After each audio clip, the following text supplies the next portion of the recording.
कदाचित मेरा पिता मुझे टटोलने लगे तो मैं उसकी दृष्टि में ठग ठहरूंगा और आशीष के बदले शाप ही कमाऊंगा।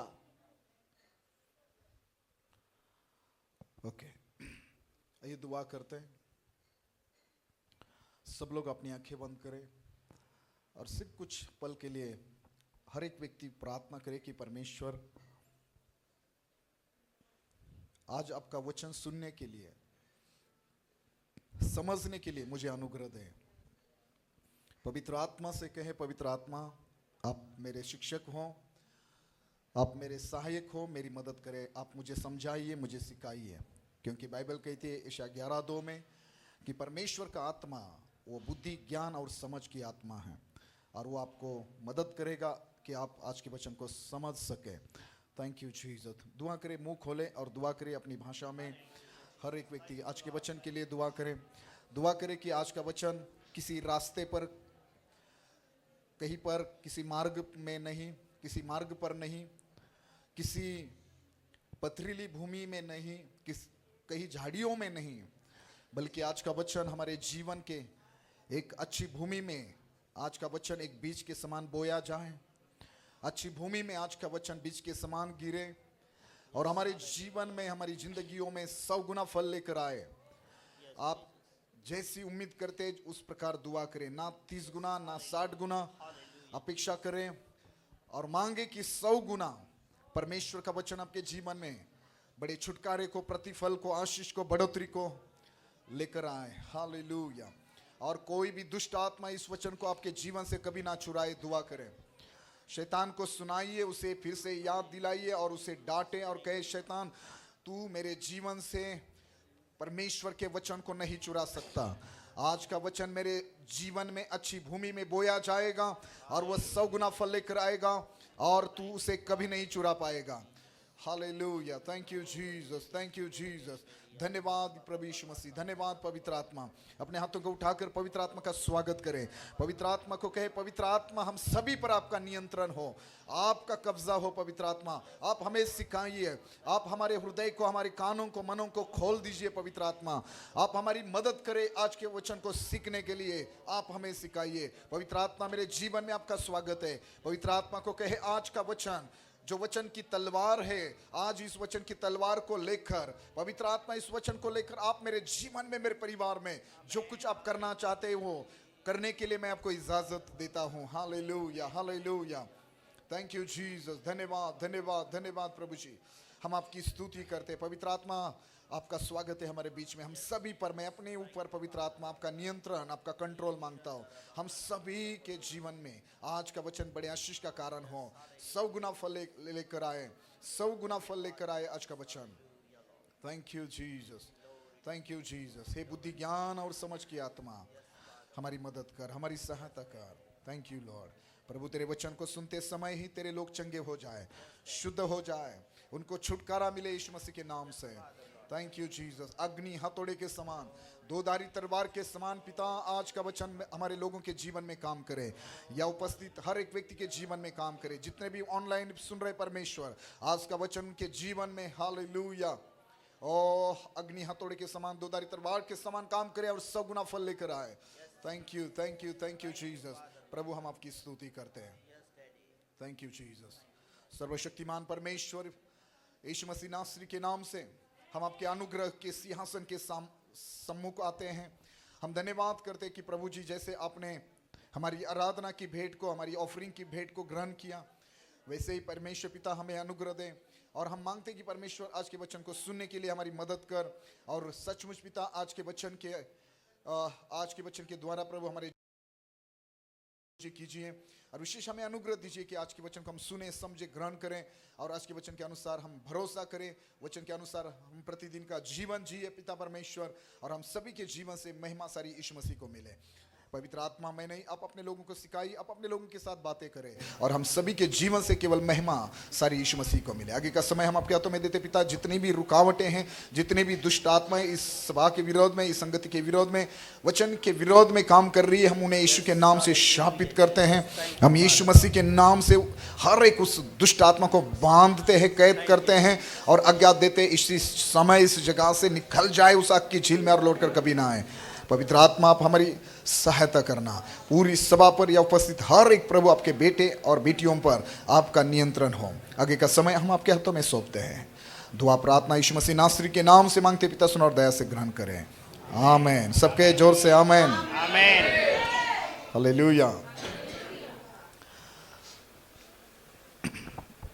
उत्पत्ति की किताब अध्याय 27 और वाक्य 12 हमने पढ़ा है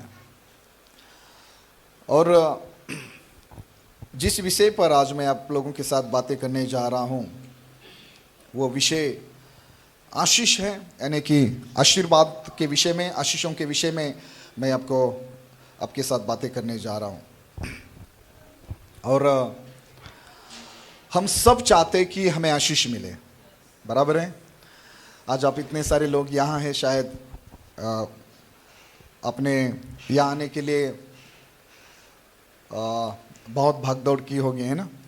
कैसे समय निकाल कर अलग अलग प्रकार से हर एक व्यक्ति ने आज इस सभा में आने के लिए कैसे कैसे कुछ एडजस्ट करके कैसे समय निकाला होगा, शायद ड्यूटी एडजस्ट करके, है ना। दूर से आप यहाँ आए और हम सब चाहते कि हमें आशीष मिले, ठीक है। सबका ध्यान है। हम सब चाहते कि हमें आशीष मिले, हमारे बच्चों को आशीष मिले, हम सब चाहते कि हमारे परिवार को आशीषित मिले, हम सब चाहते कि हमारा बिजनेस, हमारी नौकरी, हमारे बच्चों की पढ़ाई, भविष्य आशीषित हो। आमीन।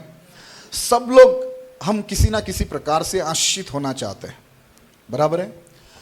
अपनी आंखें खुली रखें थोड़ा समय और सामने देखें, बस मैं कोशिश करूंगा जल्दी समाप्त करने के लिए। तो हम सब आशीष पाना चाहते हैं और कई बार आशीष पाने के लिए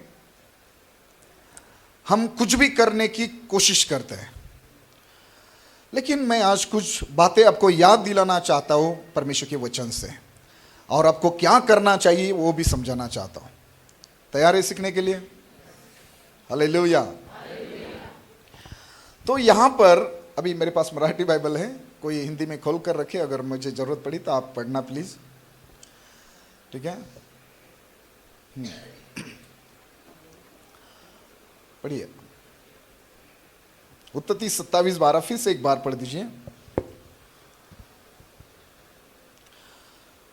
और इस वचन में हम पढ़ते हैं कि जो याकूब है वो अपनी माता के साथ कुछ बात कर रहा है। कदाचित मेरा पिता मुझे टटोलने लगे तो मैं उसकी दृष्टि में ठग ठहरूंगा और आशीष के बदले शाप ही कमाऊंगा। अभी इस प्रकार याकूब ने अपनी मां से क्यों बात करी, क्यों ऐसा याकूब कह रहा है? तो ध्यान दीजिए, जब आप यहां के कुछ वचनों को पढ़ते हैं तो हमें समझ में आएगा कि याकूब अपने पिता को फंसाने के लिए तैयारी कर रहा है अपनी मां के साथ मिलकर। ये मां बेटे दोनों भी मिलकर इसहाक जो याकूब का पिता है उसको फंसाने के लिए तैयारी कर रहे हैं। आप सुन रहे हैं? वो इसहाक को फंसाने के लिए तैयारी कर रहे हैं, क्योंकि कैसे भी करके रिबका चाहती है, यानी कि याकूब की मां चाहती है कि याकूब आशीष पाए। मैंने कहा कि हम सब आशीष पाना चाहते हैं और हमारा परमेश्वर आशीष देने वाला परमेश्वर है, लेकिन कुछ बातें हमें समझना बहुत जरूरी है ताकि हमारी एनर्जी खराब ना हो, हमारा समय खराब ना हो और हमें आशीष पाने के लिए कोई दिमाग इस्तेमाल करना ना पड़े, हमें आशीष पाने के लिए कोई ताकत इस्तेमाल ना करना पड़े, हमें आशीष पाने के लिए कोई युक्ति, कोई योजना करनी ना पड़े। आमीन। मेरे प्रियो ध्यान दीजिए, जब याकूब की मां चाहती है कि याकूब आशीष पाए और याकूब भी चाहता है कि उसे आशीष मिले, तो कैसे आशीष पाने के लिए वो अपने पिता ईसा को फंसाने की तैयारी कर रहे हैं। अभी सारी बातें मैं डिटेल नहीं बताऊंगा कि ईसाक अभी काफी बूढ़ा हो चुका था, उसकी आंखें धुंधली हो चुकी थी, वो ठीक से सामने वाले व्यक्ति को पहचान नहीं सकता था, पहचान नहीं पाता था, लेकिन वो आवाज समझ सकता था कि ये आवाज यसाव की है या याकूब की है। तो हम जानते हैं कि जब वो अपने बड़े बेटे यसाव से बात कर रहा था कि यसाव आप थोड़ा जंगल में जाना, आहर करके यानी कि शिकार करके हिरन को मार कर मुझे, उसने बताया कि वो क्या खाना चाहता है। उसने कहा कि मुझे हिरन का मांस बड़ा पसंद है, तो आप जाके आहर करके शिकार करके हरिन को मार के उसका अच्छा बड़ा भोजन बनाकर, बड़ा स्वादिष्ट बड़ा अच्छा टेस्टी भोजन बनाकर मुझे खिला दीजिए। और जब आप ऐसा करोगे तो यसाव ने, ईसाक ने यसाव से कहा था कि वो भोजन करने के बाद मैं तुझे आशीष दूंगा। और ये बात रिबका ने सुनी थी, और कैसे अभी रिबका अपने बेटे को वो आशीष मिले, जो आशीष यसाव को मिलने जा रही है, वो आशीष यसाव की आशीष याकूब को मिले, उसके लिए कैसे रिबका अपने बेटे के साथ मिलकर याकूब को फंसाने, इसहाक को फंसाने के लिए कैसे तैयारी कर रहे थे। और फिर इस पूरे अध्याय को आप पढ़ना कि उन्होंने क्या किया। उनका बड़ा बेटा यसाव कैसे था, उसके शरीर पर कैसे बाल थे, याकूब के शरीर पर बाल नहीं थे, तो कैसे याकूब को तैयार किया गया। याकूब को कैसे जो मेमने की खाल है, चमड़ी है, वो कैसे यहां पर लगाई गई, हाथों पर लगाई गई, ताकि अगर इसहाक ये जानने की कोशिश करे कि ये याकूब है या यसाव, तो उसको समझ में ना आए। और कैसे उन्होंने उस मेमने को काटा और हिरन का मांस समझकर अच्छा स्वादिष्ट भोजन बनाकर याकूब के पास रिबका ने भेजा। कैसे उन्होंने तैयार की, उन्होंने कैसे तैयारी की। अभी ध्यान दीजिए, और वो डर भी रहा है कि अगर मेरे पिता को पता चला कि मैं उसे फंसा रहा हूं, ठग रहा हूं, तो मुझे आशीष के बदले शाप मिलेगा। लेकिन कैसे रिबका ने भी उसका हौसला बढ़ाया और उसे जो वो चाहती थी वो करने के लिए उससे तैयार किया। ध्यान दीजिए मेरे प्रियो, और कैसे वो तैयारी करके अपने पिता के सामने गया। चलो, मुझे क्या कहना है, आसान शब्दों में मैं बोल देता हूं कि अगर याकूब चाहता है कि उसे आशीष मिले, अगर रिबका चाहती है कि उसके प्रिय बेटे याकूब को आशीष मिले, तो मैं आपको बताना चाहता हूं कि अगर हम कुछ वचनों को पढ़े तो आपको पता चलेगा कि याकूब को आशीष मिलने के लिए याकूब को या रिबका को ऐसा कुछ भी करने की जरूरत नहीं थी कि याकूब को आशीष मिले। अगर आप उत्पत्ति 25 अध्याय और पास्टर जी उसमें से कुछ वचन अगर हम पढ़ेंगे, उत्पत्ति 25 अध्याय और 22 और 23 वाक्य अगर हम पढ़ते हैं। लड़के उसके गर्भ में आपस में लिपट के एक दूसरे को मारने लगे। तब उसने कहा, मेरी जो ऐसी ही दशा रहेगी तो मैं कैसे जीवित रहूंगी। और वह यहोवा की इच्छा पूछने को गई। तब यहोवा ने उससे कहा, तेरे गर्भ में 2 जातियां हैं और तेरी कोख से निकलते ही 2 राज्य के लोग अलग अलग होंगे और एक राज्य के लोग दूसरे राज्य से अधिक सामर्थ्य होंगे और बड़ा बेटा छोटे के अधीन होगा। हाँ, आप सुन रहे हैं? एक बार जोर से बोले हालेलुया। आंखें खुली रखो, सब सामने देखो। अगर इन वचनों को आप ठीक से पढ़ेंगे, उत्पत्ति 25, 22 और 23, तो जब रिबका ने दुआ करी थी और परमेश्वर ने तब उसे क्या कहा था, इन्हीं 2 बच्चों के विषय में, एसाव और याकूब के विषय में। और जो कुछ परमेश्वर ने उसे उस दिन कहा था वो यही था। परमेश्वर ने कहा था कि याकूब जो है यसौ से अधिक प्रबल होगा, सामर्थी होगा। याकूब अपने बड़े भाई से अधिक सामर्थी होगा, प्रबल होगा। और ये जो बड़ा भाई है यसौ, ये याकूब की सेवा करेगा। इन दो तीन कुछ शब्दों में आप समझने की कोशिश करें कि परमेश्वर ने पहले से ही, यानी कि जब याकूब अपनी मां की गर्भ में था, कोख में था, तभी परमेश्वर ने यह ठान लिया था, परमेश्वर ने यह तय किया था कि वो याकूब को आशीषित करेगा, वो याकूब को प्रबल बनाएगा, सामर्थी बनाएगा, वो याकूब को इतना ऊंचा करेगा, इतनी बरकत देगा, इतना सामर्थी बनाएगा कि उसका बड़ा भाई यसौ उसके अधीन होगा, उसका बड़ा भाई यसौ उसकी सेवा करेगा। तो कहने का मतलब क्या है, जब परमेश्वर ने याकूब को पहले ही, जब वो गर्भ में था तभी से, अगर परमेश्वर ने पहले ही याकूब को आशीषित करने का, ऊंचा करने का, उसको बढ़ाने का, सामर्थी बनाने का पहले से ही तय किया था या ठान लिया था, तो याकूब को आशीष पाने के लिए अपने पिता को फंसाने की कोई जरूरत नहीं थी। आप समझ रहे मेरी बात? याकूब को यह सब कुछ करने की जरूरत नहीं थी कि वो अपने भाई के समान तैयार हो जाए, अपने भाई का नाम इस्तेमाल करे, अपने पिता से झूठ बोले, पिता के सामने जाकर कहें वो जो कुछ मेमना मार के उसके मांस से स्वादिष्ट भोजन बनाया था, और कहे कि मैंने हिरन को मारा है और ये मैंने हिरन के मांस से अच्छा स्वादिष्ट भोजन बनाकर आपके लिए लाया है। जरूरी नहीं था कि याकूब झूठ बोले, जरूरी नहीं था कि वो उस मेमने की खाल अपने गले के यहां या हाथों पर लगाएं, और जरूरी नहीं था कि याकूब यसौ का अंगरखा यानी यसौ की वस्त्र पहनकर यसौ का नाम लेकर अपने पिता के सामने जाए और कहे कि मैं यसौ हूं। कुछ भी जरूरी नहीं था। सुनो, मैंने कहा हम सब आशीष पाना चाहते हैं, हम सब चाहते कि हम आशीषित पाए। रिबका के समान हर माता पिता चाहता है कि उसके बच्चे आशीष पाए, हाँ या ना? हर कोई चाहता है अपना परिवार आशीषित हो जाए, हर कोई चाहता है मेरी सेवकाई, मेरी मिनिस्ट्री आशीषित हो।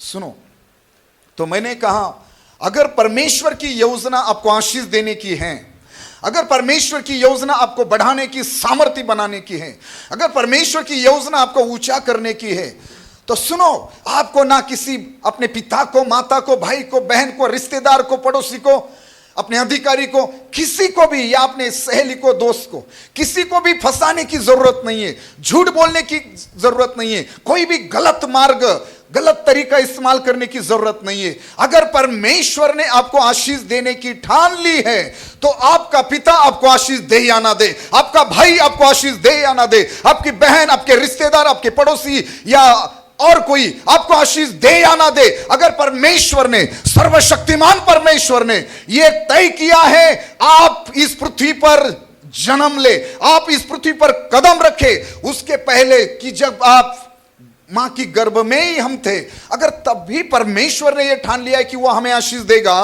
वो हमें सामर्थ्य बनाएगा, वो हमें प्रबल बनाएगा, तो हमें आशीष पाने से कोई नहीं रोक सकता। हमें बढ़ने से, हमें सामर्थ्य होने से, हमें प्रबल होने से कोई नहीं रोक सकता। मैं यीशु के नाम से भविष्यवाणी करता हुआ, जितने भी लोग यहां परमेश्वर के वचन को सुन रहे हैं, चाहे आप ऑनलाइन हो, ऑफलाइन हो, जो अभी सुन रहे, जो बाद में सुनेंगे, विश्वास कीजिए परमेश्वर के वचन पर, विश्वास कीजिए। अगर परमेश्वर ने ठान लिया है कि वो आपको आशीष देगा, वो आपको सामर्थ्य बनाएगा, तो कोई आपको आशीष दे या ना दे, कोई आपके लिए भले काम करे या ना करे, आप आशीष पाकर रहेंगे यीशु मसीह के नाम से। आप बढ़ेंगे यीशु मसीह के नाम से, आप ऊंचे किए जाओगे यीशु मसीह के नाम में। हालेलुया। मेरे प्रियो,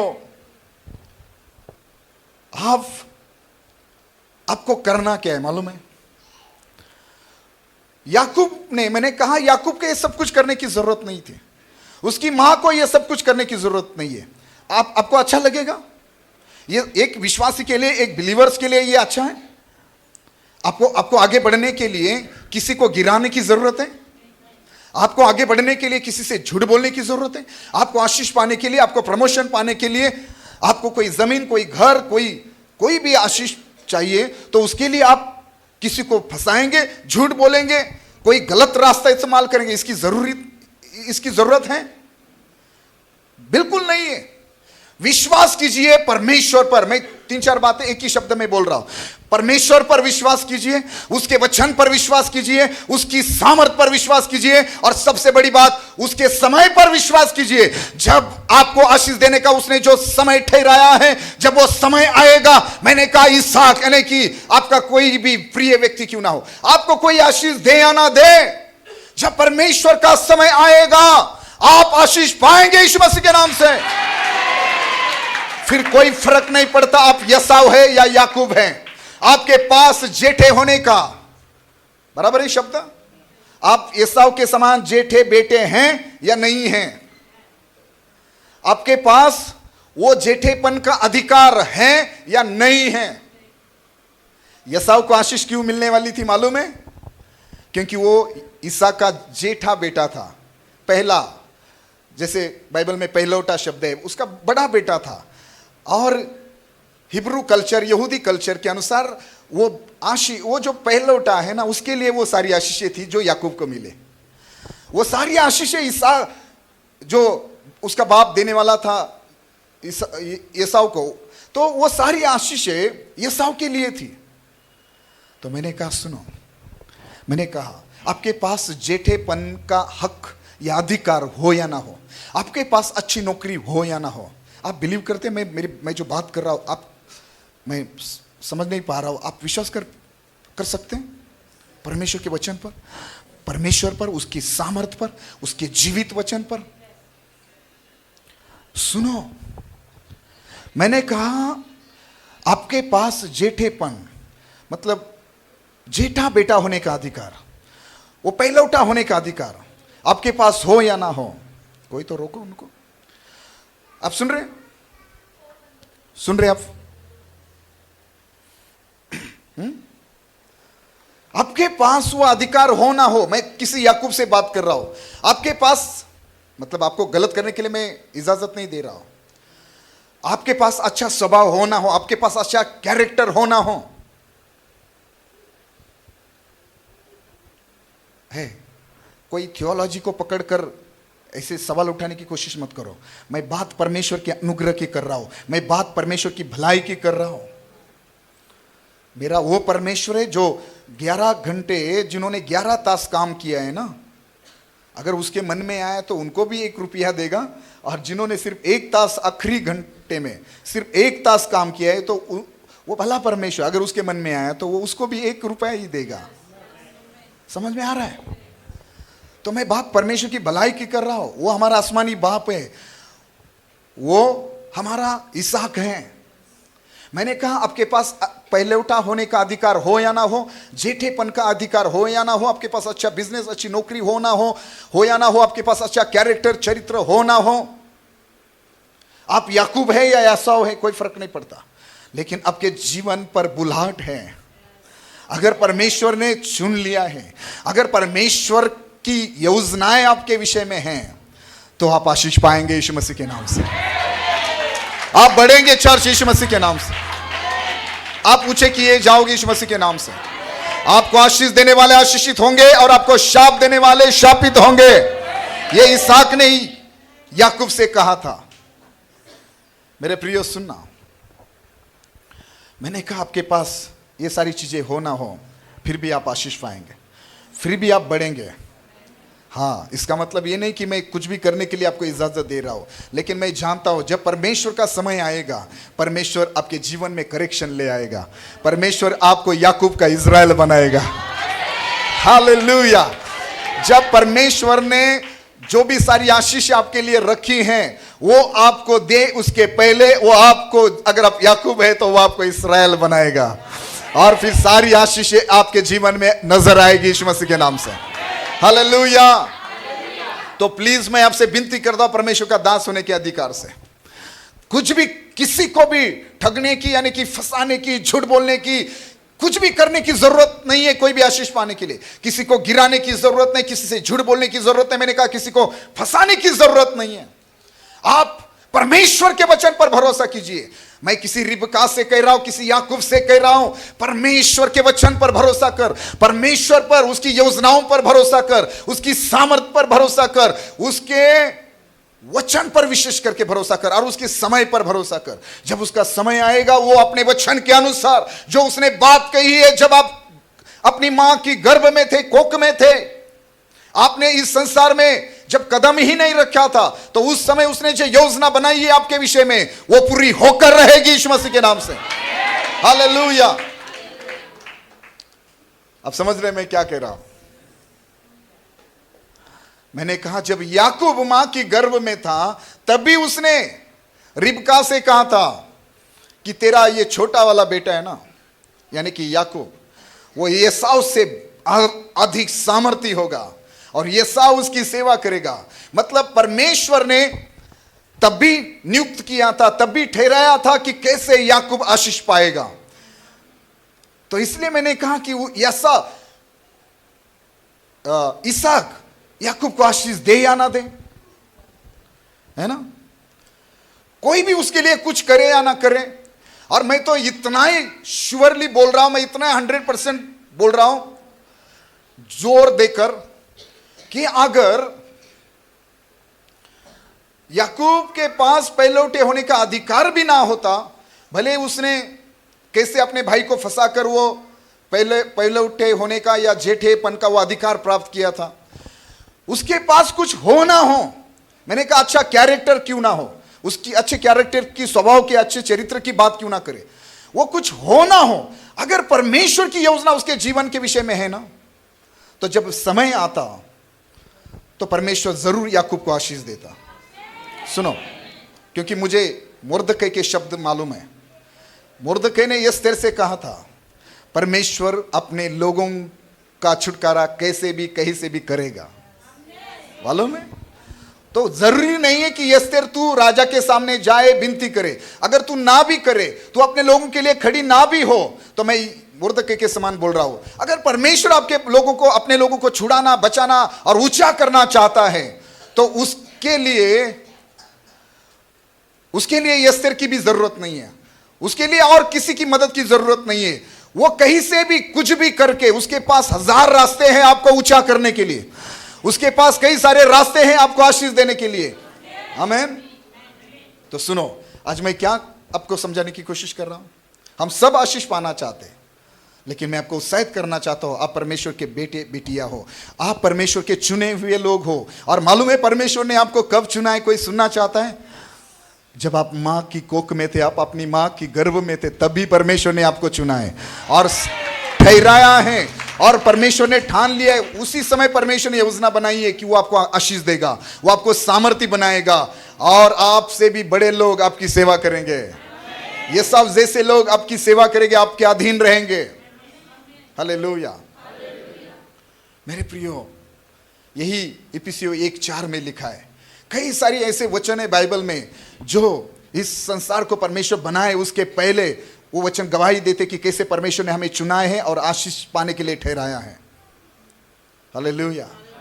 तो मेरा सवाल ये है, तो जब परमेश्वर ने पहले से ही याकूब, मैं किसी रिबका से, किसी याकूब से बात कर रहा हूं, देखो, क्योंकि मैंने देखा है काफी सालों की सेवकाई में लोग आशीष पाने के लिए कुछ भी करना चाहते हैं, कुछ भी करेंगे, झूठ बोलेंगे, कोई भी रास्ता अपनाएंगे, कुछ भी करेंगे। बात बेटे की शादी की हो, बेटी की शादी की हो, कुछ भी करेंगे। आप समझ रहे हैं मेरी बात? तो मैंने कहा याकूब को आशीष पाने के लिए, या रिबका अगर चाहती है याकूब को आशीष मिले, कुछ भी जरूरी नहीं था, यह सब करने की जरूरत नहीं थी, इसहाक को फंसाने की जरूरत नहीं थी, उस मेमने के मांस से जो भोजन बनाया था, जरूरी नहीं था कि कहे कि ये हिरन मारकर बनाया गया या हिरन के मांस का भोजन है।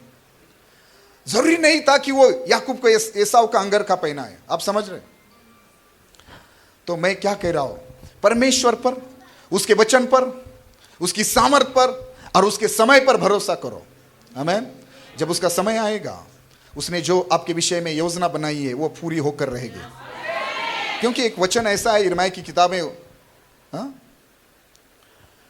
यिर्मयाह 29:11 है ना, क्योंकि वह कुछ लिखा है, कई बार आप लोगों ने वो वचन पढ़ा होगा, पढ़ दीजिए पास्टर जी। यिर्मयाह की किताब 29 अध्याय 11 वाक्य, उसमें एक शब्द है,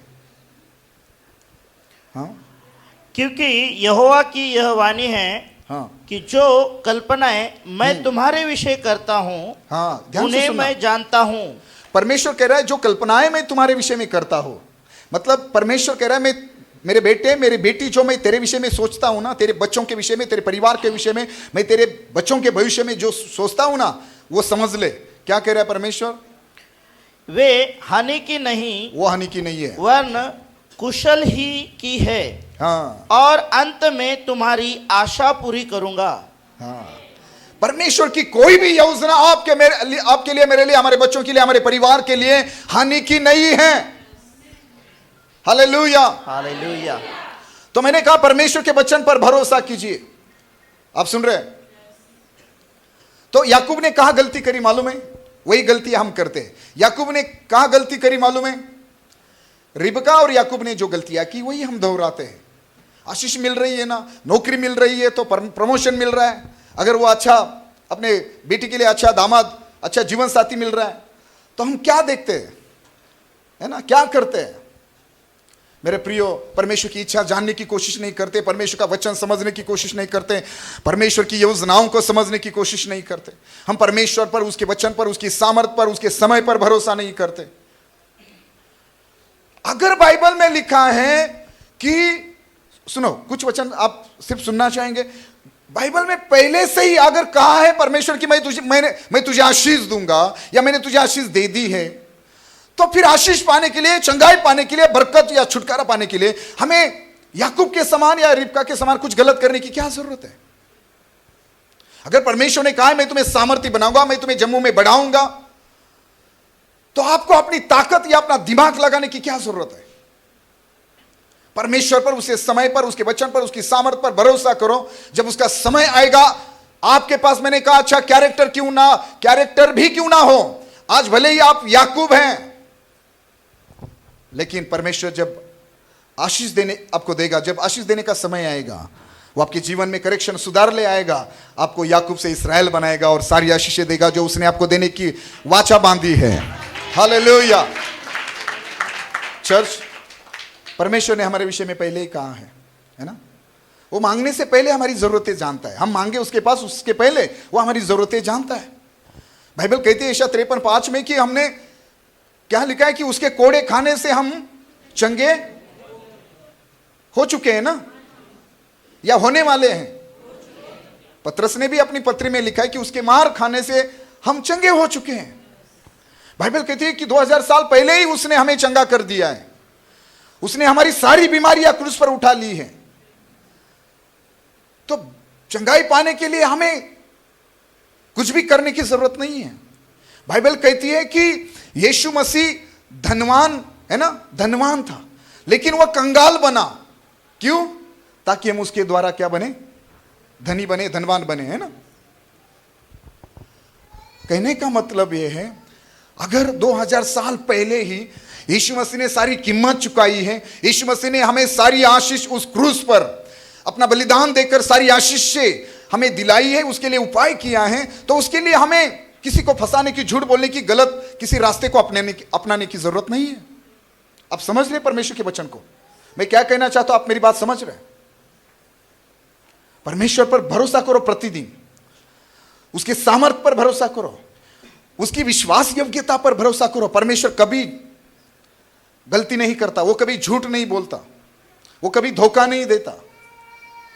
मेरे प्रियो, वो अपने समय पर आपको ऊंचा करेगा, आपको सामर्थ्य बनाएगा, वो आपको इजराइल बनाएगा यीशु मसीह के नाम से। हालेलुया। मैं आपको उत्साहित करना चाहता हूं। आज हमेशा मैं कुछ ना कुछ सिखाता हूं, आज मैं आपको उत्साहित करना चाहता हूं। पहले से ही अगर परमेश्वर ने हमें आशीष देने का वादा किया है, तो आशीष देने के लिए मुझे याकूब के समान कुछ भी करने की जरूरत नहीं। और सुनना, कोई सुनना चाहता है, अगर हम याकूब के समान कुछ गलत रास्ते को अपनाते हैं तो होगा क्या मालूम है? मैंने कहा जब आप अपना दिमाग, अपनी बुद्धि, अपनी ताकत इस्तेमाल करोगे, होगा क्या मालूम है क्या? देखो याकूब की जीवन की ओर देखो। जब उसने इस प्रकार अपना दिमाग लगाया, अपनी ताकत, अपनी बुद्धि इस्तेमाल की, झूठ बोला, अपने भाई किया, अपने भाई का नाम बोला, अपने भाई के कपड़े पहने, अपने भाई के समान बनकर पिता के सामने गया और कहा मैं याकूब हूं, मैंने हिरन का आहेर करके उसके मांस से अच्छा स्वादिष्ट भोजन बनाकर आपके लिए लाया है, आप उठिए खाइए और मुझे ब्लेस कीजिए, आशीष दीजिए। ये सब कुछ जो उसने किया वो करने की जरूरत नहीं थी, लेकिन उसने जब वो किया हुआ क्या मालूम है कि एक वचन पढ़ दीजिए पास्टर जी, एक वचन पढ़ दीजिए। हर विश्वासी को यह समझना बहुत जरूरी है। उत्पत्ति 27:41 कोई पढ़ दीजिए, कोई तो उत्पत्ति 31:29 निकाल कर रखिए, कोई तो उत्पत्ति 28:10 निकाल कर रखिए ताकि हमारा समय बचे। चलो पढ़ दीजिए पहला वचन, उत्पत्ति 27:41।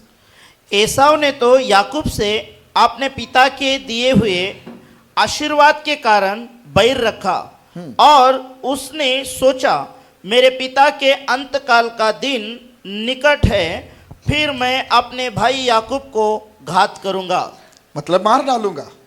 आप सुन रहे, एक बार जोर से बोले हालेलुया। सुनो, यह वचन कह रहा है, इस वचन से हमें एक बात समझ में आ रही है कि जब हम याकूब के समान कोई अपना रास्ता चुनते हैं, कोई अपना तरीका इस्तेमाल करते हैं, अपनी बुद्धि ताकत इस्तेमाल करते हैं, तो क्या होता है, हम खुद परेशानी में पड़ जाते हैं। देखो, याकूब ने जिस रास्ते को अपनाया, जिस प्रकार अपने आप को तैयार किया पिता को फंसाने के लिए, और उसने अपने पिता को फंसाया भी, लेकिन हुआ क्या, पहली बात मैं आपको बोल रहा हूं, हुआ क्या, वो अपने भाई एसाव के हाथों से मारा जाने वाला था। मालूम है, वो अगर वहां से भाग न जाता, अपना परिवार, अपना घर छोड़कर, अपना वो देश छोड़कर अगर वहां से भाग कर न जाता, तो एसाव के हाथों से मारा जाता है या ना। मेरी बात समझ रहे आप? मैं कहना चाहता हूं कि याकूब का खून होने वाला था, याकूब मारा जाने वाला था। क्या समझ रहे आप मेरी बात?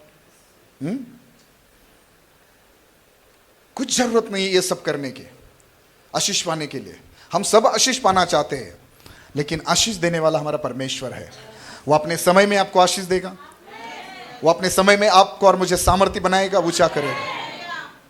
बस उसके समय का इंतजार करो, उसके समय पर भरोसा करो, उसकी सामर्थ पर भरोसा करो, उसकी वचन पर भरोसा करो, उसके वचन को पकड़ कर रखो। अगर जिस दिन आप वचन को इग्नोर करोगे, वचन को नजरअंदाज करोगे, वचन पर ध्यान नहीं दोगे, हेलो सुनो बहनों, आशीष पाने के लिए जिस प्रकार आप दौड़ते हैं ना, ये सब करने की जरूरत नहीं है। आशीष, जो आशीष आप चाहते हो ना, वो आशीषें व्यवस्था विवरण 28 में जिस प्रकार लिखा है, वो सारी आशीषें जो हमें चाहिए वो हमारे पीछे दौड़कर आनी चाहिए। ये परमेश्वर का वादा है। सिर्फ हमें परमेश्वर की बातों पर, आज्ञाओं पर, वचनों पर, विधियों पर ध्यान देना है। हालेलुया। समझ रहे हैं आप? आशीषों के पीछे आपको दौड़ने की जरूरत नहीं पड़ेगी, आशीष आपके पीछे दौड़कर आएगी। सुनो, मैंने कहा कि याकूब ने जो कुछ किया उसके कारण उसके भाई के हाथों से वो मारा जाने वाला था। दूसरी बात सुनना, यही बात उसने अपने मामा के साथ की। वो चाहता था कि उसके पास बहुत सारी भेड़ बकरियां हो, दास दासी हो, और उसके लिए बहुत उसने मेहनत भी की, बहुत दिमाग भी इस्तेमाल किया। ठीक है, चलो सिक्के की दूसरी बाजू ये है, परमेश्वर भी उसकी मदद कर रहे थे। ठीक है, क्योंकि परमेश्वर ने तो पहले ही उसको आशीषित किया था। लेकिन एक बात बताना चाहता हूं, आपको थोड़ा सा इंतजार करना पड़ेगा, ध्यान दीजिए। मालूम है, उस याकूब जो है ना, ये आशीष पाने के चक्कर में पत्नी, बच्चे, भेड़ बकरियां, सारा सोना चांदी पाने के चक्कर में ना, जैसे वो अपने भाई के हाथों से मारा जाने वाला था ना, वैसे वो अपने मामा के हाथों से भी मारा जाने वाला था। पढ़ना, एक वचन में लिखा है, अगले वचन में, उत्पत्ति अध्याय 31 और वाक्य 29 में लिखा है कि उसके मामा ने क्या कहा, कोई पढ़ दीजिए। तुम लोगों की हानि करने की शक्ति मेरे हाथ में तो है, पर तुम्हारे पिता के परमेश्वर ने मुझे बीती हुई रात में कहा, सावधान रह, याकूब से न तो भला कहना और न बुरा। हाँ, कितना दिन उसने पीछा किया था याकूब का और उसके परिवार का? 7 दिन। कुछ लोगों को साथ लेकर याकूब के मामा लाबान ने याकूब का पीछा 7 दिन तक किया था, उसको पकड़ने के लिए, उसको सबक सिखाने के लिए। और वो इस तैयारी में आया था, अपने साथ कुछ अच्छे योद्धाओं को, ताकतवर लोगों को लेकर आया था। और वो कह रहा है कि तेरी नुकसान, तेरी हानि करने की, तुझे ईजा करने की, तुझे मार डालने की, तेरी नुकसान करने की, तुझे लूटने की, तेरे पास जो कुछ है वो सब छीन कर ले जाने की ताकत तो मुझ में है। वो सब मैं कर सकता था, लेकिन कल रात तेरे पिता के परमेश्वर ने मुझे कहा सावधान, याकूब से कुछ नहीं बोलना है, ना बुरा ना भला, ना उसकी गलतियां दिखाना, उसने क्या अच्छा किया है और क्या गलत किया है, कुछ नहीं उसको बोलना है। अब समझ रहे? सोचो, कोई सुन रहा है?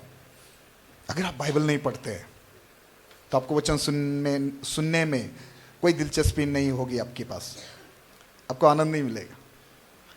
सुनो, अगर मैंने कहा परमेश्वर ने याकूब की मदद ना की होती, उस समय परमेश्वर बीच में ना आता, आप समझ रहे, तो लाबान यानी कि याकूब के मामा लाबान के हाथों से याकूब मारा जाता। ये सेकंड टाइम था, थर्ड टाइम भी ऐसा ही आया था। 400 लोग लेकर यसव आया था, याकूब घुटनों पर गया, सब कुछ आगे भेज दिया और अकेला ही पीछे रहा, रात दिन कुश्ती लड़ता रहा स्वर्गदूत के साथ। उसके पैर पकड़कर उसने कहा, जब तक तू मुझे आशीष ना दे मैं तुझे छोड़ूंगा नहीं, मैं तुझे जाने नहीं दूंगा। लेकिन उसके पहले उसने एक दुआ की थी, हे परमेश्वर, मेरा भाई 400 लोग लेकर आ रहा है और मुझे डर लग रहा है कि वो कहीं मुझे, मेरे बच्चों को, मेरी भेड़ बकरियों को मार न डाले। याद है ऐसी दुआ की थी उसने।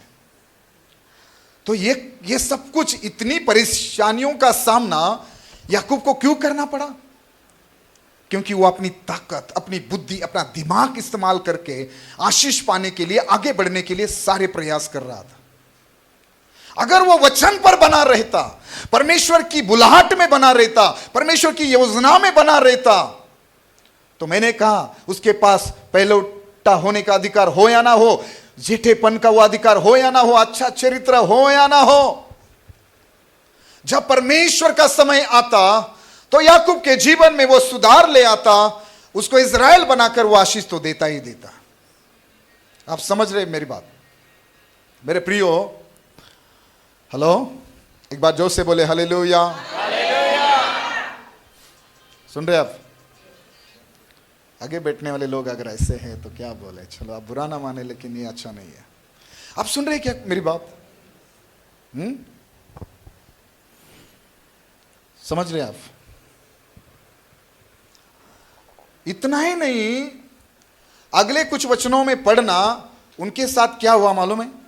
याकूब के साथ अगर आप अगले वचन में पढ़ेंगे, उत्पत्ति 31 अध्याय 40 और 41 वाक्य। चलो ब्रदर पढ़ना मत पास्टर जी, लेकिन वहां चलो, अगर मुझे लगता है पढ़ेंगे तो आपको समझ में आएगा ना। उत्पत्ति 28:10 पढ़ दीजिए। पहले उत्पत्ति 28:10 पढ़िए। हे देखो, मैं चाहता हूं कि मैं आपके लिए प्रार्थना करूं कि परमेश्वर आपको आशीष दे, लेकिन आपको समझना बहुत जरूरी है, वचन को अगर आप नहीं पकड़ेंगे, वचन में आप नहीं बने रहेंगे, प्रभु की योजना, इच्छा, समय में बने नहीं रहेंगे, आप किसी सभा में आएंगे और इच्छा करेंगे कि कोई प्रॉफिट, कोई भविष्यवक्ता आपके ऊपर भविष्यवाणी करे, हाथ रखे और आपको तुरंत चंगाई, छुटकारा मिल जाए, सारी आशीषें मिल जाए।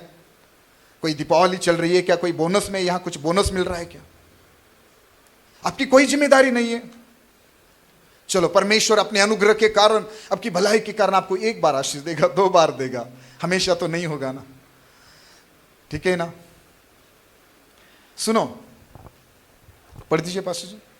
याकूब बेरशेबा से निकलकर हारान की ओर चला और उसने किसी स्थान में पहुंचकर रात वही बिताने का विचार किया। वो वचन और आगे की कुछ वचन पढ़ेंगे तो सुनो, मैंने कहा 3 बार याकूब की जान खतरे में थी। वो 2 बार अपने भाई के हाथों से मारा जाने वाला था, 1 बार मामा के हाथ से मारा जाने वाला था, और कुछ परेशानियों का उसको सामना करना पड़ा। वो परेशानी ये कि याकूब को आशीष पाने की चक्कर में अपना सब कुछ छोड़कर, अपने माता पिता को, घर को, देश को, सब कुछ छोड़कर वहां से अपनी जान हथेली पे लेकर, यानी कि जान मुट्ठी में लेकर भागना पड़ा अपना प्राण बचाने के लिए, अपनी जान बचाने के लिए वहां से भागना पड़ा, यानी कि अपना परिवार छोड़ना पड़ा। क्या फायदा है ना? कितने लोग अपना देश छोड़कर चले गए हैं, मालूम है ना? पैसा पाने के चक्कर में, कई सारी चीजें पाने के चक्कर में, है ना? बड़े बड़े लोग, बिजनेसमैन, इज्जतवान लोग देश छोड़कर भाग गए। क्या फायदा अगर अंत ऐसा हो तो?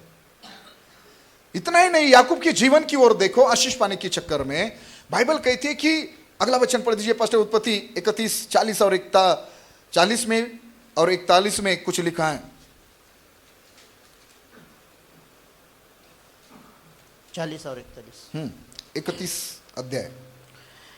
मेरी तो यह दशा थी कि दिन को तो घाम और रात को पाला मुझे खा गया, और नींद मेरी आंखों से भाग जाती थी। 20 वर्ष तक मैं तेरे घर में रहा। 14 वर्ष तो मैंने तेरी दोनों बेटियों के लिए और 6 वर्ष तेरी भेड़ बकरियों के लिए सेवा की, और Okay. तूने ओके पास्टर, सुनो, आपको ये वचन में समझ में आया?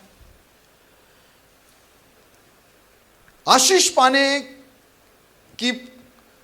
पाने का प्रयास करते हुए, आशीष पाने की धुंध में याकूब ने 20 साल अपने जीवन के लगाए। आप समझ रहे? 20 साल। और वो कैसे, ठंड हो, धूप का समय हो, बारिश का हो, कितनी तकलीफ उसने उठाई। वो सो नहीं पाता था। कितनी परेशानियों को उसने उठाया या परेशानियों का सामना किया। कैसे रात दिन उसने अपने जीवन के 20 साल गुजारे। 14 साल तो सिर्फ एक बेटी को पाने के लिए, मतलब मामा की एक बेटी को पाने के लिए 14 साल। सुन रहे आप? आदम ने कितना समय, कितने साल कुछ किया हवा को पाने के लिए, है ना? सुनो, 20 साल थोड़ा समय नहीं है। अपने जवानी के 20 साल उसने बर्बाद किए। 20 साल। 14 साल जिस लड़की को वो पसंद करता था उसे पाने के लिए, और बाकी के 7 साल 6 साल उसने बाकी पैसा, भेड़ बकरियां, दास दासी, वो सब पाने के लिए। वो बोल रहा है मैंने 20 साल समय खराब किया। और कितनी तकलीफ उसने उस समय उठाई, वो सब ये 2 वचन में उसने बताया है। और कह रहा है कि अगर परमेश्वर मेरी मदद ना करता तो ये सब तू मेरे हाथों से छीन कर मुझे छूंछे हाथ, खाली हाथ भेज देता। मतलब 20 साल के बाद इतना सब पाकर भी अगर परमेश्वर मेरी मदद ना करता, मेरे सारी मेहनत को, श्रम को, जो कष्ट, क्या शब्द इस्तेमाल किया हिंदी में, कि अगर वो परमेश्वर वो सब देखकर अगर आपको ना डांटता, ना धमकाता, तो आज मुझे खाली हाथ जाना पड़ता। आप समझ रहे मेरी बात? हमें सबको आशीष चाहिए, हम सब आशीष पाना चाहते हैं, लेकिन क्या आप आशीष पाने के लिए परमेश्वर पर, उसके वचन पर, उसकी सामर्थ पर, उसके समय पर भरोसा करेंगे? प्रियो, इतनी तकलीफ उससे उठानी पड़ी। वो मारा जाता अपने मामा और भाई के हाथों से। और मालूम है, जब 20 साल के बाद वो लौटा,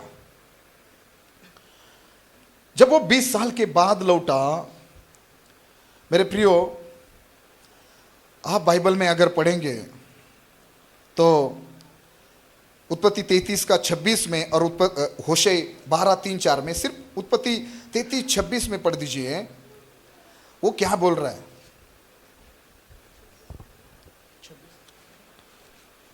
एक मिनट, उत्पत्ति उसका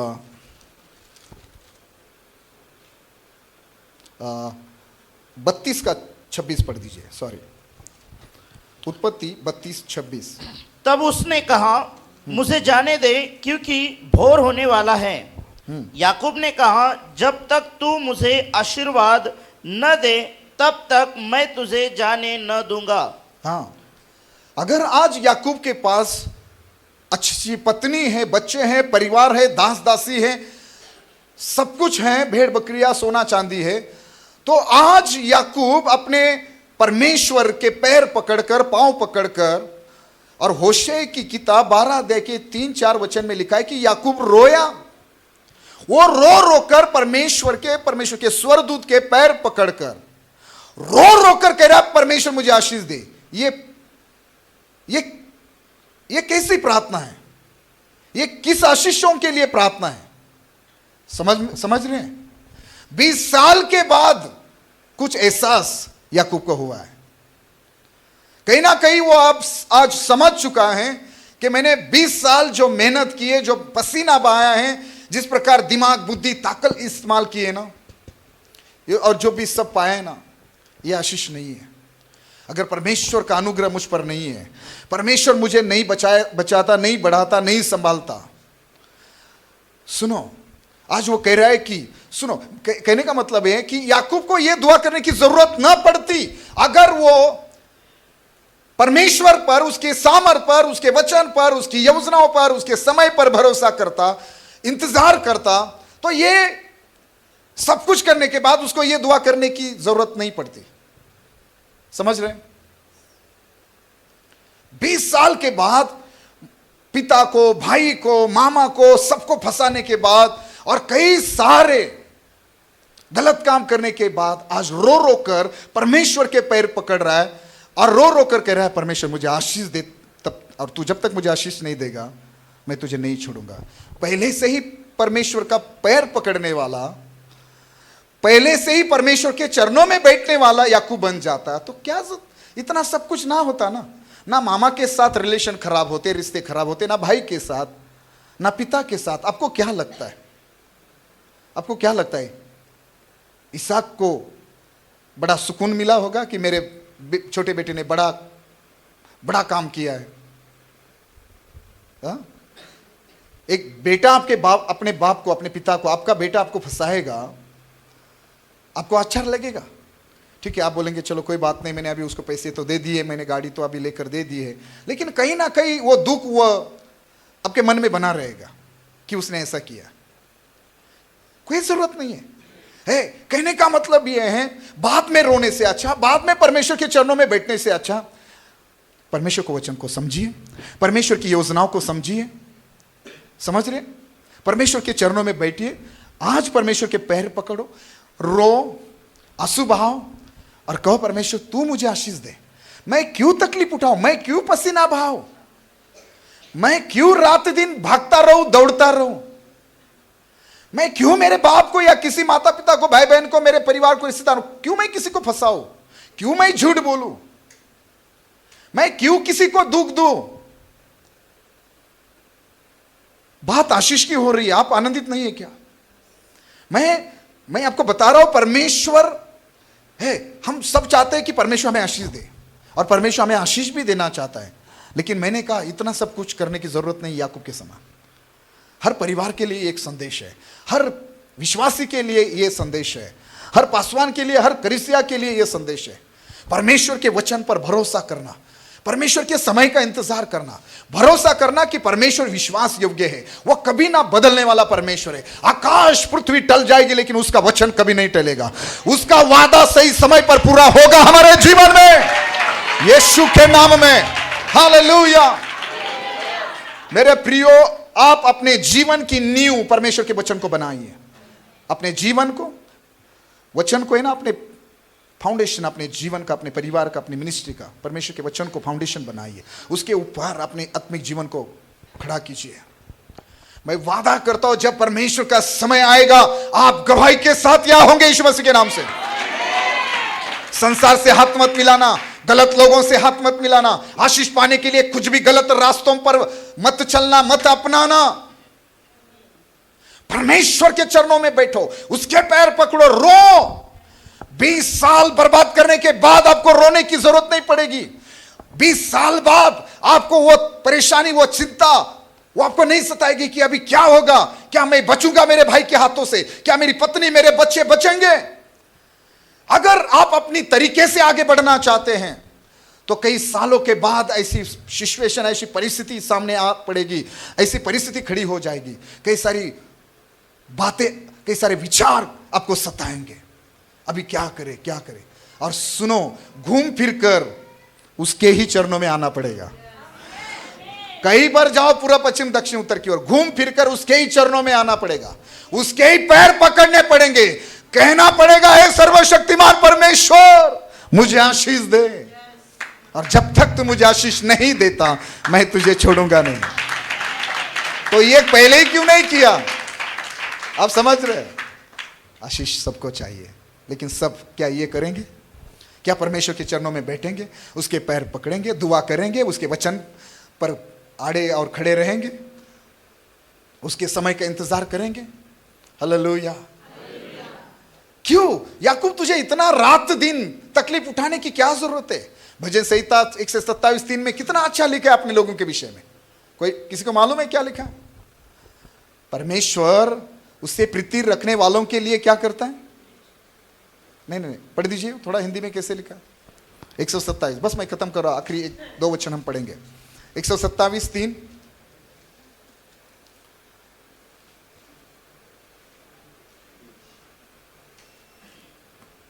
मिला? हाँ, एक मिनट, 2, हाँ 2 पढ़ दीजिए, 3 नहीं 2 पढ़ दीजिए। तुम जो सवेरे उठते हाँ। और देर करके विश्राम करते और दुख भरी रोटी खाते हो, हाँ, यह सब तुम्हारे लिए व्यर्थ ही है, क्योंकि वह अपने प्रियों को यूं ही नींद प्रदान करता है। ठीक है, क्या जरूरत है इस वचन के अनुसार दुख की रोटी खाने की? हाँ, कैसे शब्द हैं? कब सोते हैं वो, क्या करते हो, कब उठते हो, कैसे लिखा है? तुम जो सवेरे उठते हो, देर करके विश्राम करते, और देर से विश्राम करते हो, उसके बीच में क्या करते हो? भाग दौड़ करते, ये मुझे चाहिए वो मुझे चाहिए, है ना?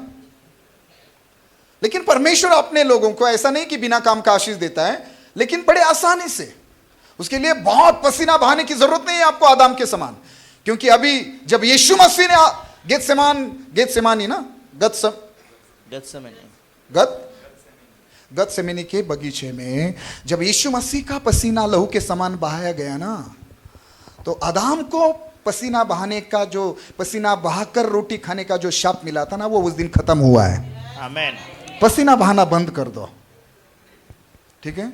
परमेश्वर अपने लोगों को बड़ी आसानी से दे सकता है। काम तो करना है, बिजनेस करना है, नौकरी करनी है, ये वो गलत नहीं है, वो करना ही है। लेकिन जिस प्रकार याकूब जिस रास्तों पर चला, वो रास्ते आपको अपनाने की जरूरत नहीं, वो सब करने की आपको जरूरत नहीं है। आमीन। मेरे प्रियो, जब आप हमारे विश्वासियों के पिता और माता की अगर बात करते, आखिरी एक वचन पढ़ो आपके लिए, आप सुनेंगे? हाँ, अगर आप उत्पत्ति 16:1-2 और पढ़ेंगे, और मैं बात इब्राहिम और सारा की कर रहा हूं, सुनो बस एक आखिरी वचन वहां लिखा है 16:1-2। हाँ, अब्राहम की पत्नी साराय के कोई संतान न थी, उसके हजीरा नाम की एक स्त्री दासी थी। साराय ने अब्राहम से कहा, देख, यहोवा ने तो मेरी कोख बंद कर रखी है, इसलिए मैं तुझसे विनती करती हूँ कि तू मेरी दासी के पास जा, संभव है कि मेरा घर उसके द्वारा बस जाए। साराय की यह बात अब्राहम ने मान ली। अभी ध्यान से सुनो, बाइबल में लिखा है, अगले 3 वचन में लिखा है कि जब इब्राहिम ने अपना देश, अपने कुटुंबियों को, अपने रिश्तेदारों को छोड़ा, और जो परमेश्वर ने उसे वादा किया था, सब सुन रहे? एक बार जोर से बोले हालेलुया। परमेश्वर ने उत्पत्ति 12:1-2-3 में परमेश्वर ने इब्राहिम के साथ जो वाचा बांधी, और परमेश्वर ने कहा कि कैसे वो इब्राहिम को आशीष देगा, कैसे उन इब्राहिम की संतान को वो बढ़ाएगा। सुनो, तो परमेश्वर ने जब वायदा किया था या वाचा बांधी थी कि वो इब्राहिम को आशीष देगा, वो इब्राहिम की संतान को बढ़ाएगा, आशीष देगा, आकाश के तारों के समान और समुद्र के किनारे जो रेती हैं या वो किनकों के समान। तो सुनो, जब परमेश्वर ने कहा है मैं तुझे आशीष दूंगा, मैं तेरी संतान को बढ़ाऊंगा, मैं तुझे संतान दूंगा। तो क्या जरूरत थी इब्राहिम को सारा की बात मानने की, और सारा को क्या जरूरत थी ये कहने की कि परमेश्वर ने मेरी कोख बंद रखी है, अभी वो बंद ही रहेगी, वो कभी खुलेगी नहीं, वो कभी भरेगी नहीं। तो ऐसा करना कि मेरी दासी जो हजीरा मिस्री दासी, उसके साथ शादी करना संभव है, उसके द्वारा संतान की आशीष हमें मिले। और आप आगे की कहानी जानते हैं। इब्राहिम ने बात मानी, सारा की बात इब्राहिम ने मानी, हजीरा के साथ शादी की, बिना दुआ किए, बिना परमेश्वर की इजाजत लिए हुए, बिना परमेश्वर को पूछे, और उसके साथ शादी की। और भाग्य की सारी कहानी आप उत्पत्ति 16:4 में पढ़ना। पहली बात यह हुई सारा के साथ कि हजीरा सारा को क्या करने लगी, तुच्छ जानने लगी। सारा को अपमान सहन करना पड़ा, दोनों के रिश्ते खराब हुए। क्या जरूरत है, संतान चाहिए, पैसा चाहिए, क्या क्या चाहिए, उसके लिए आप अपनी बुद्धि का, अपनी ताकत का, अपनी समझ का सहारा ना ले। परमेश्वर के वचन पर हजीरा है, परमेश्वर के वचन पर। मैं किसी याकूब से, किसी रिबका से, किसी सारा या इब्राहिम से बात कर रहा हूं। सारा परमेश्वर के वचन पर भरोसा कर, इब्राहिम परमेश्वर के वचन पर भरोसा कर।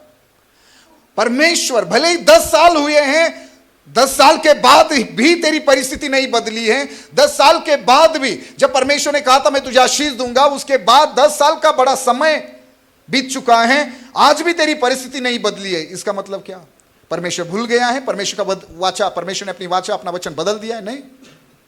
अगर परमेश्वर के वचन पर, उसके समय पर और खुद परमेश्वर के विश्वास योग्यता पर अगर भरोसा करते हो तो क्या होता।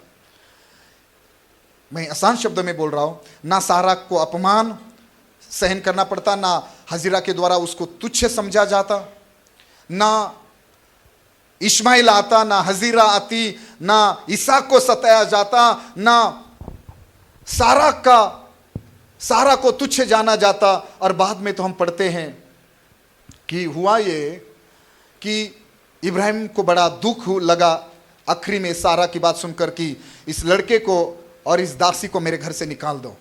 इब्राहिम का परिवार टूट गया, हजीरा और इस्माइल को घर से निकाल दिया गया। और ये एक विश्वासी के परिवार, जिसको विश्वासियों का पिता कहा है ना, उसके परिवार में ये हुआ है, वो मैं बोल रहा हूं। आप समझ रहे, एक विश्वासियों के पिता के घर में जो हुआ वो बता रहा हूं मैं आपको। इब्राहिम का परिवार टूट गया, इब्राहिम के परिवार में रिश्ते टूट गए, खराब हो गए। और खुद इब्राहिम को बड़ा दुख लगा जब सारा ने कहा। तो कहने का मतलब क्या है, सिर्फ इब्राहिम को दुख नहीं हुआ, सिर्फ हजीरा का अपमान नहीं हुआ, उसका नतीजा आज भी पूरा संसार भुगत रहा है। इस्माइल की संतान, उनको आशीष दी है ना, वो अपने तलवार की जोर पर जिएंगे, वो हथियार उठाएंगे, और वो आज हथियार की जोर पर कैसे जी रहे हैं वो तो हम देख रहे हैं। वो गलत नहीं है, उनके ऊपर वो आशीष है। लेकिन मैं बात सारा की कर रहा हूं या इब्राहिम की कर रहा हूं, इब्राहिम और सारा की। इन्होंने वचन पर भरोसा नहीं किया, लेकिन मेरा परमेश्वर भला परमेश्वर है। जब उसका समय आया, भले ही सारा की उम्र 90 साल की हुई थी, इब्राहिम की उम्र 100 साल की हुई थी। इब्राहिम सारा ने कई बार परमेश्वर की बातों को मजाक में लिया, परमेश्वर के वचन को सुनकर सारा हंस पड़ी, इब्राहिम भी हंस पड़ा। एक पूरे वचन को पढ़ना, परमेश्वर के वचन पर वो भरोसा नहीं कर पा रहे थे, क्योंकि वो देख रहे थे अपने शरीर को कि कितनी सारा कितनी बूढ़ी हो चुकी है, इब्राहिम कितना बूढ़ा हो चुका है, कैसे सारा की कोख मरी हुई सी है और कैसे इब्राहिम का शरीर मरा हुआ सा हुआ है। तो वो जब हालात इतने बिगड़ चुके थे, वो परमेश्वर पर, उसके वचन पर, उसकी सामर्थ पर और उसके समय पर भी भरोसा नहीं कर पाए। लेकिन मेरा परमेश्वर और आपका परमेश्वर, मैंने कहा भला परमेश्वर है, वो कभी ना बदलने वाला परमेश्वर है, उसका वचन कभी नहीं बदलता। जब परमेश्वर का समय आया, परमेश्वर ने सारा को याद किया, सारा को हंसाया, उसकी कोख भर दी, और परमेश्वर ने जो इसहाक देने का वादा किया था, जो संतान परमेश्वर ने देने का वादा किया था, वो इब्राहिम और सारा को दिया और उनको आशीषित किया। आमेन। समय लगा, समय काफी समय बीत गया, 25 साल लगे, लेकिन परमेश्वर की अपनी मर्जी। कौन पूछ सकता है उसको? उसका हाथ पकड़कर उसको कौन रोक सकता है कि तू ऐसा क्यों कर रहा है? कौन उसको सवाल कर सकता है? उसकी अपनी मर्जी। उसने जब आपको सामर्थ्य बनाने का, बढ़ाने का, आपकी कोख भरने का, आपको कर्जे से, बीमारी से, गरीबी से, कंगालपन से बाहर निकालने का जब उसने समय तय किया है, कोई सप्ताह, कोई साल, तो फिर वो उसी समय में ही होगा। वो उसी समय में होगा। आपको कुड़कुड़ाने से, सवाल उठाने से और फिर हजीरा को और फिर इस्माइल को ढूंढने की जरूरत नहीं है। आप कुछ भी करें, परमेश्वर, चाहे आप हजीरा को घर में लाओ, इस्माइल को घर में लाओ, परमेश्वर अपने वचन पर बना रहेगा और जब उसका समय आएगा तभी वो इसहाक आपको देगा। तो सीधी सी बात है, आप भी परमेश्वर के वचन पर बने रहना सीखो। आप भी परमेश्वर के वचन को पकड़कर चलना, जीना सीखो। आप भी परमेश्वर की सामर्थ पर भरोसा करना सीखो। चाहे आपकी उम्र 100 साल की क्यों ना हो जाए, भरोसा करो कि परमेश्वर अपने वायदे को पूरा करने में विश्वास योग्य है और आप अपना चमत्कार देखोगे इसहाक के रूप में। Hallelujah, hallelujah. कोई तकलीफ नहीं होगी, कोई शर्मिंदगी उठानी नहीं पड़ेगी, कुछ तकलीफ उठानी नहीं पड़ेगी। जब परमेश्वर का समय आएगा, अलौकिक रीति से, सुपरनैचुरल तरीके से, बड़ी आसानी से आपको आशीष मिलेगी। जो काम सालों साल नहीं हुआ वो तुरंत होगा। जो बातें आपके लिए सालों साल नहीं हुई वो पता भी नहीं चलेगा। जब आप सुबह उठेंगे, देखोगे उस नए सूरज को, कैसे वो नया अनुग्रह आप देखोगे। देखोगे कैसे रिपोर्ट बदल चुके हैं, देखोगे कैसे हालात बदल चुके हैं, देखोगे कैसा परमेश्वर का फेवर आपके लिए काम कर रहा है। मेरे प्रियो, जब परमेश्वर का समय आएगा, ना आपको बुद्धि इस्तेमाल करनी पड़ेगी, ना दिमाग, ना ताकत, ना कोई युक्ति, ना योजना, कुछ इस्तेमाल करने की जरूरत नहीं पड़ेगी। ना झूठ बोलना पड़ेगा, ना किसी को फंसाना पड़ेगा, कुछ नहीं करना पड़ेगा। समय पर, परमेश्वर के समय पर भरोसा करो। जब परमेश्वर ने आपको याद रखा है, परमेश्वर ने अपने दास दासी को याद रखा है, जब परमेश्वर ने आपको याद रखा है, तो चाहे कुछ भी हो जाए, आप बढ़ोगे यीशु के नाम से, आप सामर्थ्य बनोगे यीशु के नाम से। हालेलुया। कोई आपको रोक नहीं सकता, कोई आपको पीछे खींच नहीं सकता। आप पूरा पश्चिम, दक्षिण, उत्तर की ओर बढ़ोगे यीशु के नाम से। हालेलुया। आप याकूब से इज़राइल बनोगे यीशु के नाम से। इस्माइल नहीं, आपको इसहाक ही मिलेगा यीशु के नाम से। हालेलुया।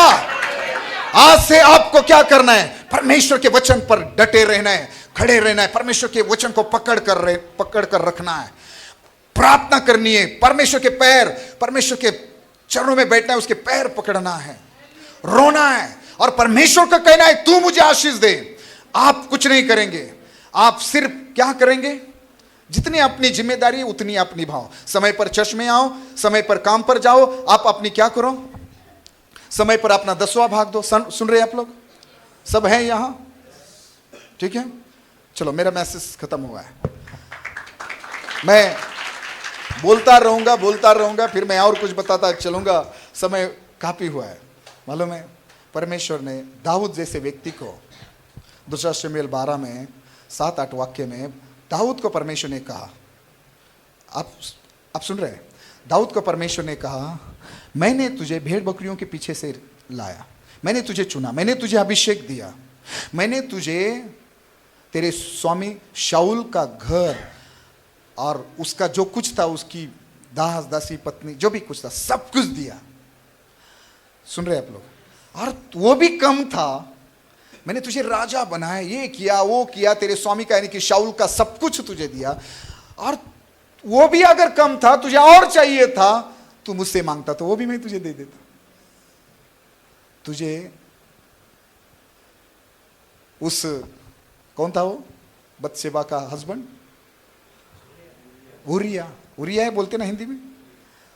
उरिया को इतनी बुरी तरीके से मारने की क्या जरूरत थी?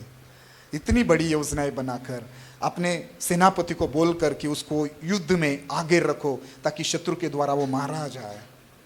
इतना सब कि उसको शराब पिलाए, उसको सेना से घर बुलाए, उसको शराब पिलाए जाए, उसको अपने साथ बैठकर खाना खिलाए, शराब पिलाए और फिर इस प्रकार उसको तैयार करे कि वो अपने घर, अपने पत्नी के पास जाए।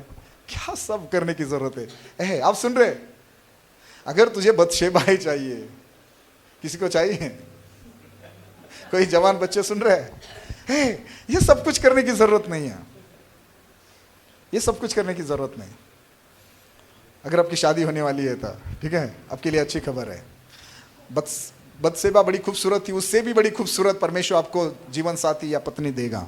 हमें कुछ करने की जरूरत नहीं है। सुन रहे हैं?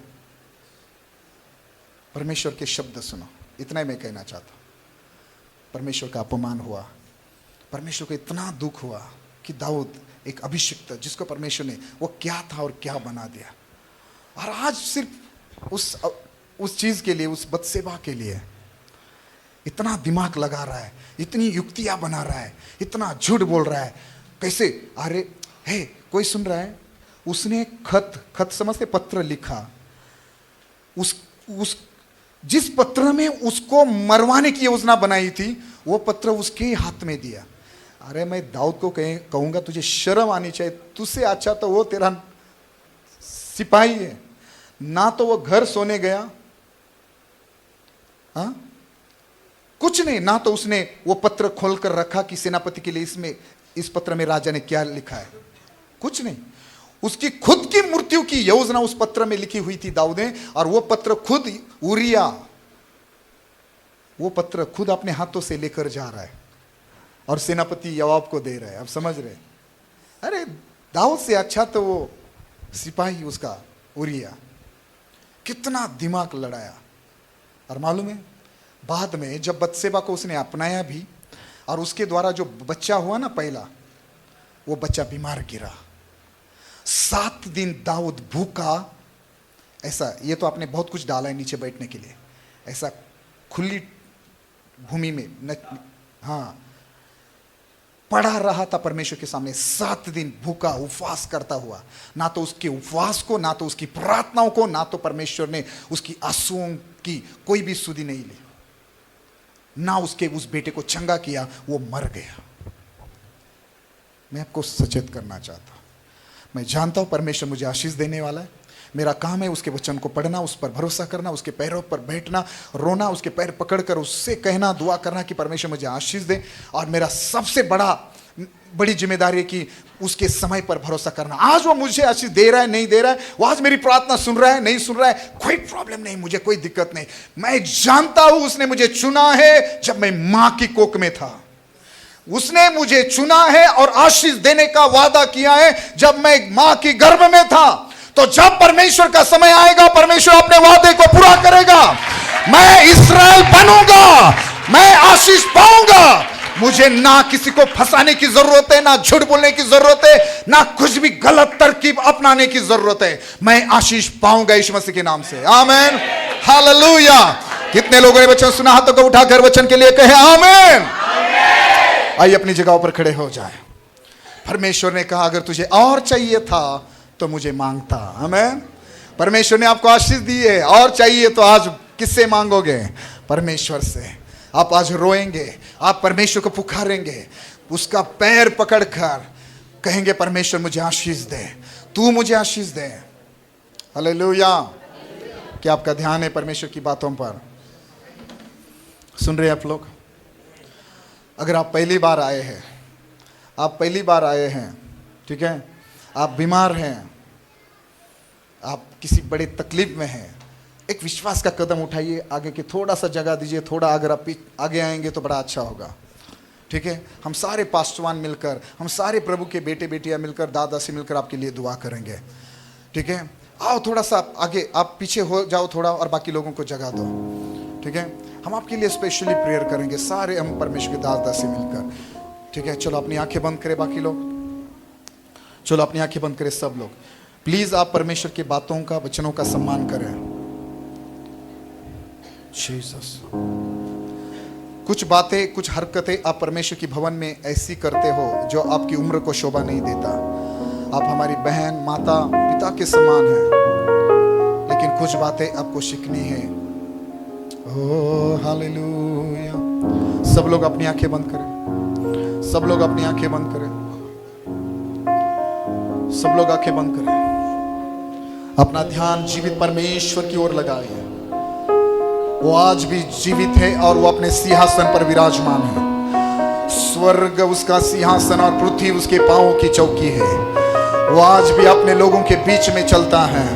वो आज रात हमारे बीच में है। मैंने कहा राजाओं का राजा हमारे बीच में है। अब्राहम और सारा को आशीष देने वाला, याकूब को आशीष देने वाला वो परमेश्वर आज रात यहां मौजूद है। मेरे प्रियो, आप याकूब के समान कुछ नहीं करेंगे, ऐसा कुछ भी नहीं करेंगे जो गलत है। आपको पैसा चाहिए, उसके लिए आपको शराब बेचने की जरूरत नहीं है। तंबाकू गुटखा कोई नशेली दवा या चीजें बेचने की जरूरत नहीं है। आशीष पाने के लिए आपको किसी को धोखा देने की, किसी को फंसाने की जरूरत नहीं है। आशीष पाने के लिए आपको किसी को नीचा गिराने की जरूरत नहीं है। आपको आशीष पाने के लिए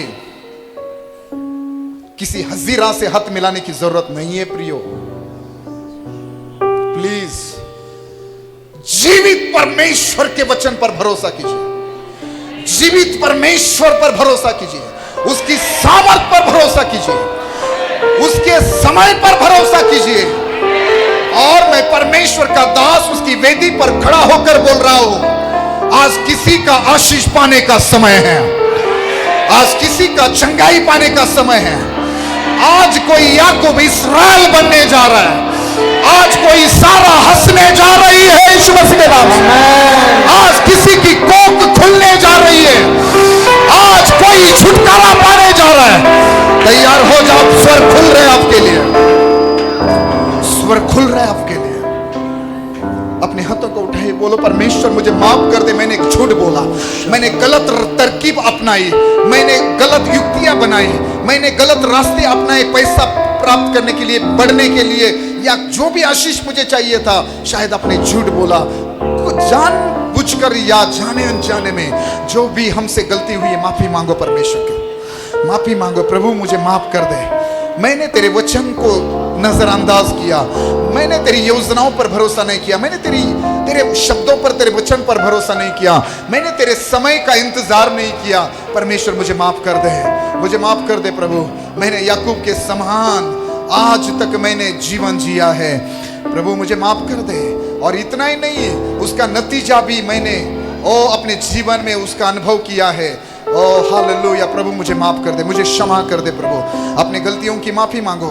अपने वचन पर भरोसा नहीं किया, अपने परमेश्वर पर, उसके वचन पर, उसके सामर्थ पर, उसके समय पर भरोसा नहीं किया, आपने इंतजार नहीं किया, आप कुड़कुड़ाए। आपने कहा जाने तो परमेश्वर मेरी प्रार्थना नहीं सुन रहा है। आपने क्या किया? आपने खुद अपना दिमाग लगाया, आपने खुद अपनी ताकत इस्तेमाल की, आपने खुद अपने पहचान वाले व्यक्ति से हाथ मिलाया। खुद सारा ने इब्राहिम से कहा और इब्राहिम ने उसकी बात मानी। पति पत्नी, माता पिताओं ने बड़ी गलती की है इब्राहिम और सारा के समान। हालेलुया। परमेश्वर को बोलो मुझे माफ कर दे। बोलो परमेश्वर मुझे आपके वचन पर भरोसा है। मेरे साथ बोलो परमेश्वर मुझे आपके वचन पर भरोसा है। मैं आपकी आवाज नहीं सुन पा रहा हूं। मेरे साथ बोलो हे परमेश्वर, हे सर्वशक्तिमान परमेश्वर, मैं तुझ पर भरोसा करता हूं। मैं तेरे वचन पर भरोसा करता हूं। मैं तेरी सामर्थ पर भरोसा करता हूं। मैं तेरे समय पर भरोसा करता हूं और अंगीकार करता हूं तू अपने समय में मुझे आशीष देगा, मेरे परिवार को आशीष देगा, मेरे बच्चों को आशीष देगा, मेरे बिजनेस और नौकरी को आशीषित करेगा, मेरी भूमि को, मेरी खेती को आशीष देगा। ओ हालेलुया, हालेलुया। धन्यवाद करे, धन्यवाद करे। प्रार्थना करना शुरू करें, प्रार्थना करना शुरू करें। हालेलुया। Thank you ji.